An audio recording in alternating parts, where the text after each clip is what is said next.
أساسيات لابد إن تكون موجودة في كل سيلز عقارات في مخه، بيتعامل بيها مع العميل.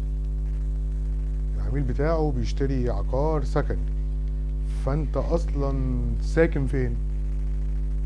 ساكن فين؟ لكن تاني حاجة بتشتغل ايه؟ طبيعة عملك ايه؟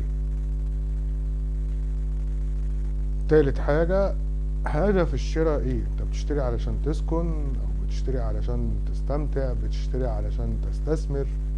هدف الشراء. عرفنا التلات حاجات، هتقدر تفهم مادياته. عرفنا مادياته بقى، لو اشطر واشطر تعرف بالظبط هو مقدمه ايه.